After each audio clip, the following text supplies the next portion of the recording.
this January 6th investigation that we're going to have the hearing from tonight, they're looking slightly bigger. They're looking at how the attack came together and why. They're looking at more than just the individual rioters in the crowd.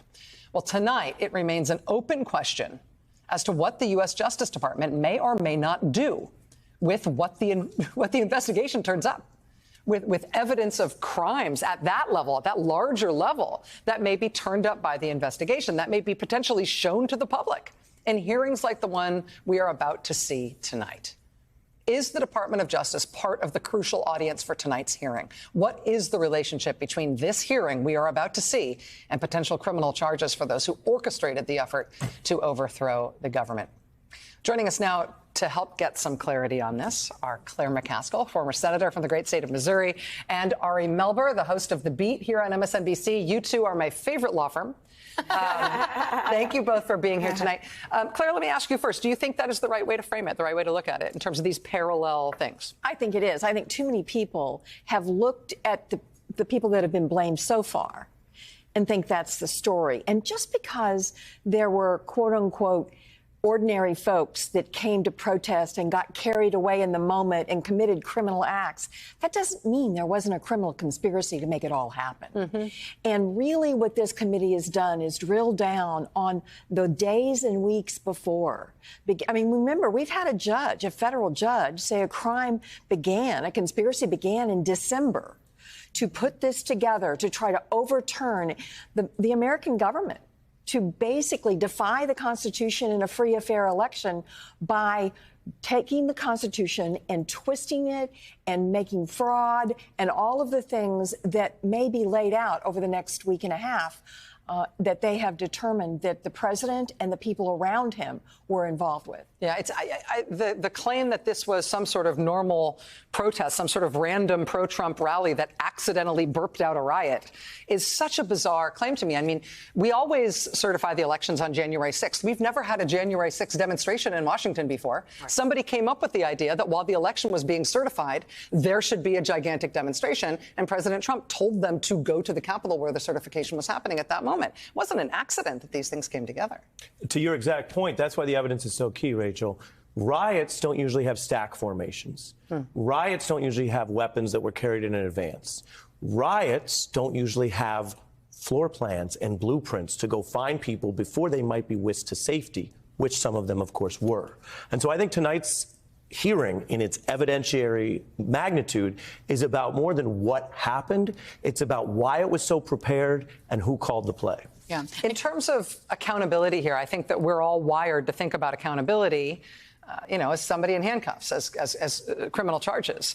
I don't think that we have any clarity on whether or not the January 6th investigators intend to make criminal referrals to the Justice Department about people who might have orchestrated this as a criminal conspiracy. Even if we did have clarity on that, I think we have no clarity on whether the Justice Department would act on it.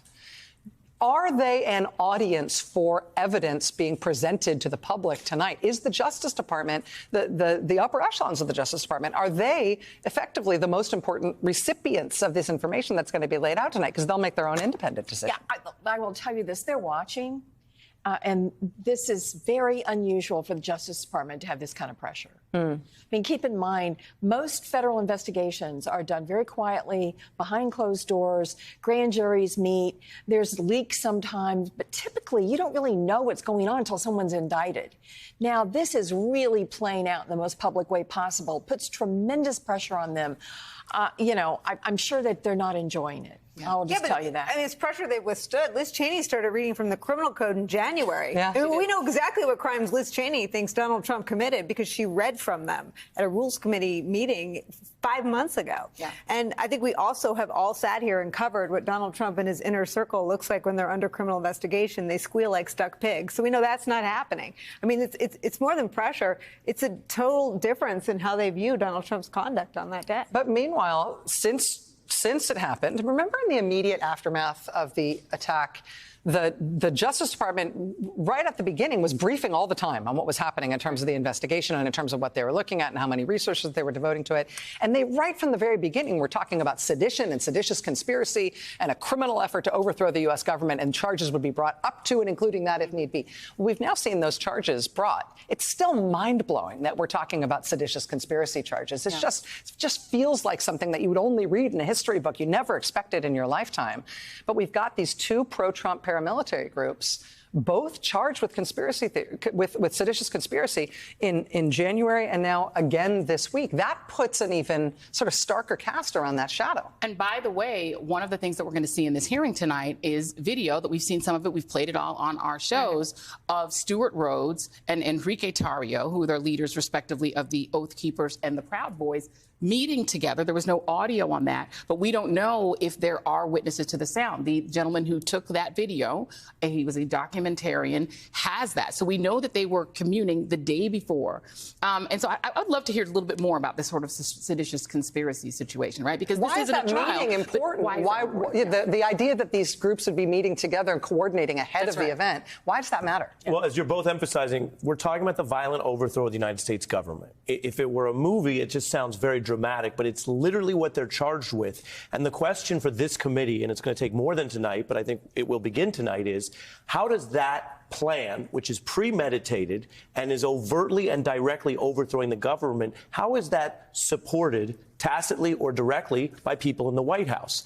That could go all the way to the then outgoing President Trump. It could go to other aides like Navarro, and it could go to other people who weren't in the White House, so they don't have privilege, but they might have had plots. Navarro and Bannon both indicted for defying this probe.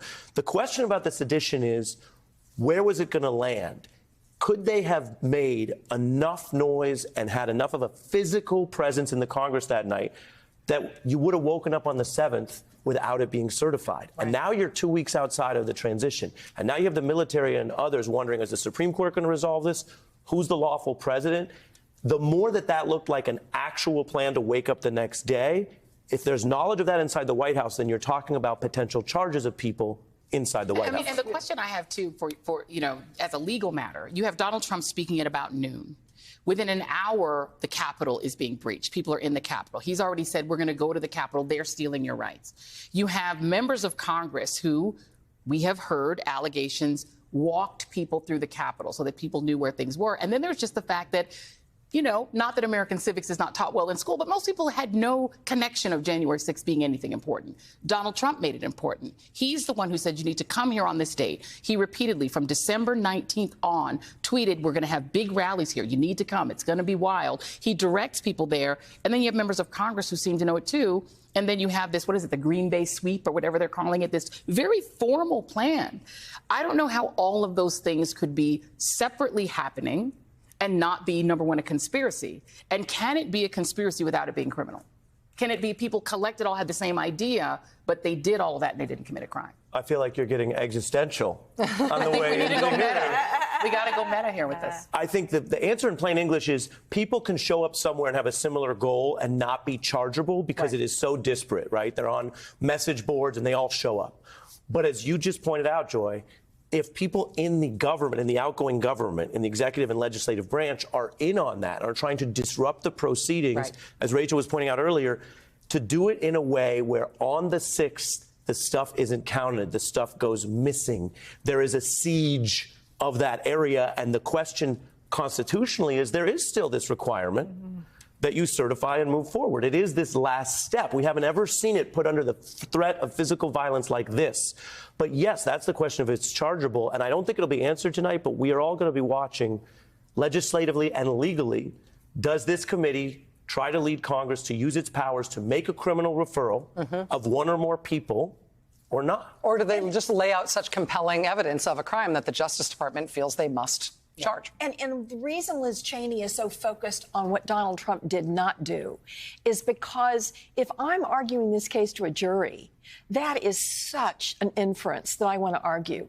He wanted this to happen. He was glad it was happening. He was in on the planning of this happening. And he sat there and watched it happen, and everyone was trying to get him to do something. His daughter was trying to get him to do something. Everybody was saying, please, go, stop this. And he sat there because he was hoping it would work. And that really is an inference that would be an important inference if this case wasn't a criminal courtroom.